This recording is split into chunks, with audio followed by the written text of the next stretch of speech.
So my husband and I just did Evil Kings on his channel. Yeah, we did. And it ended on a high note? It ended. And now we're here for Evil Queens, and I feel like it's not gonna be much better. I just feel like there's gonna be so many more underhanded and detailed. Yeah, I feel like it might be a little less violent, more sneaky. But maybe stylish. Ooh, okay. Your style points. Get an S. Yeah. Yeah. S in the chat. What up, Hope Biscuits? It's your girl Skitten back at it again. Title of this video is Evil Queens and Evil Schemes. I brought my husband here. He's the king of my heart. And the first victim of her terrible scheme. This one video is from Chat History. I've seen a couple of his vids. I really enjoy them. He killed off Salmonella in his last one. He really did. He mummified him, bro. They got beef. Super random. He commented in one of my vids. So, like, if you're watching this, explain the beef, dog. Right. I want to know what's going on. I hope you guys are doing well. Hope you guys are staying safe and sanitized. Let's get depressed together. Let's learn about awful things in history. Depresso Espresso.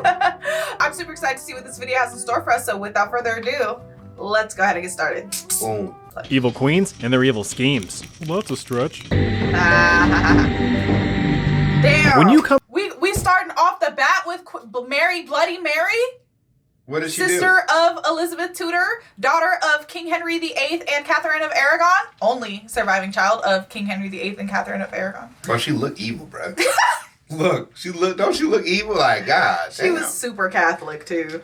come across big bad figures in history, you might wonder if their infamous traits get passed on to their children. In the case of Mary Tudor, daughter of certified neckbeard King Henry VIII, the apple didn't fall far from the royal tree, but not for the reasons you may expect. Little Mary was born in 1516 and was actually the fifth child of King Henry and Queen Catherine of Aragon, but the only one to survive past infancy because babies are fragile.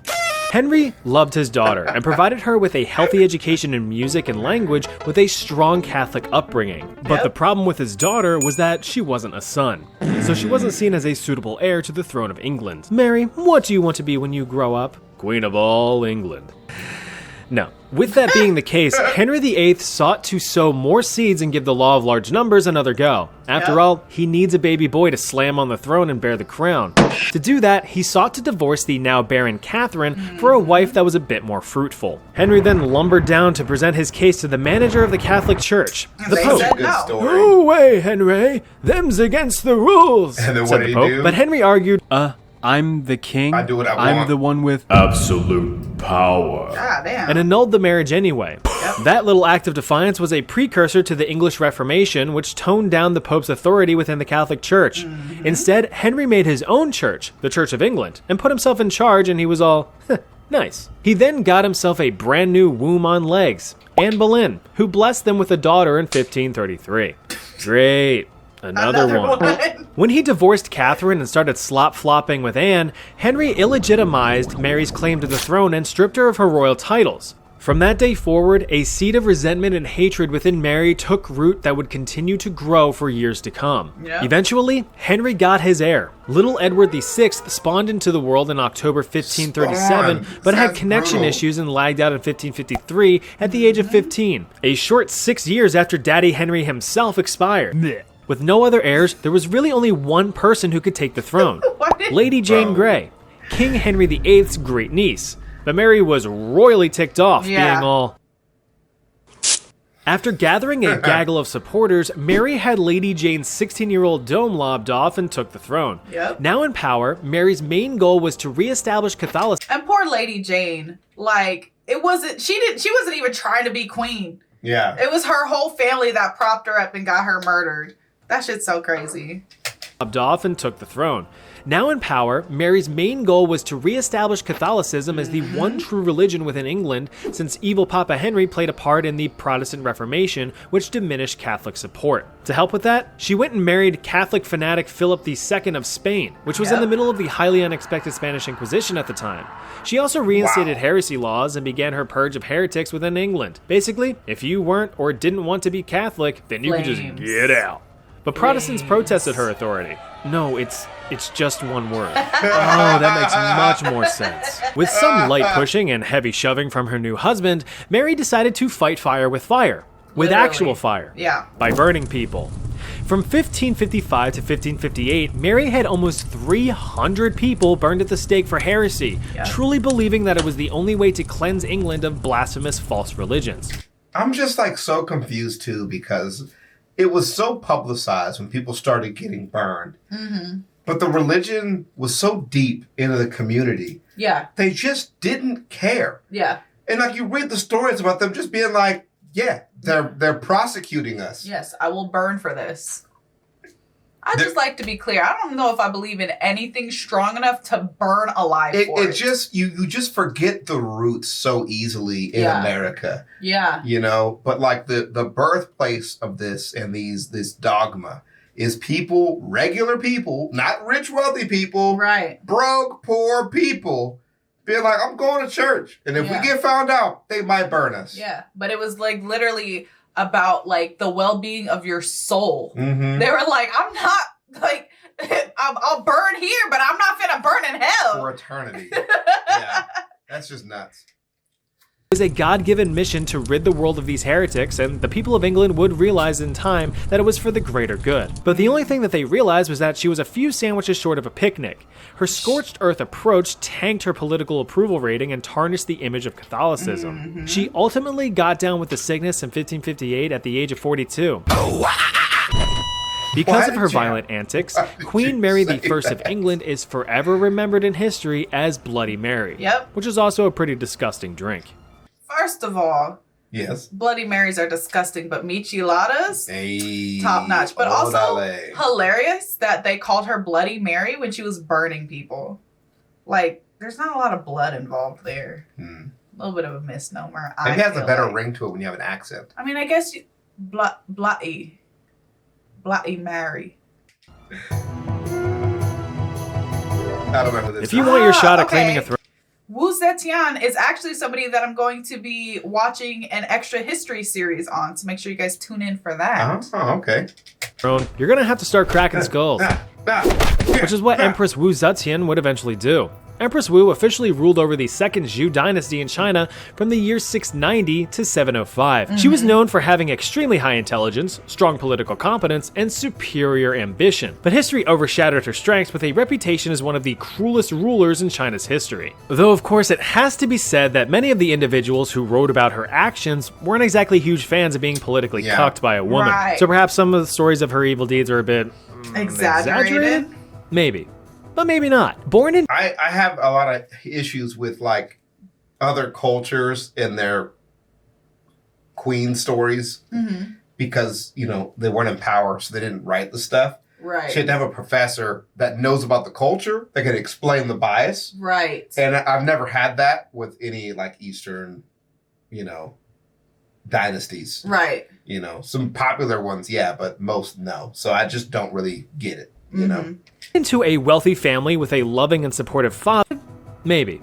But maybe not. Born into a wealthy family with a loving and supportive father, Wu was granted a first-rate education in writing, politics, and music, a privilege not afforded to most women.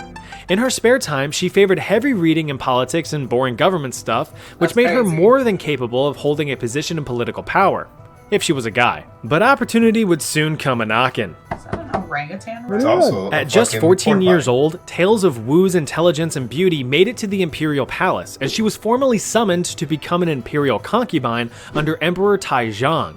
This basically meant that she was now one of the emperor's glorified slam pieces. Is that a Pokemon on the wall? And then that thing from...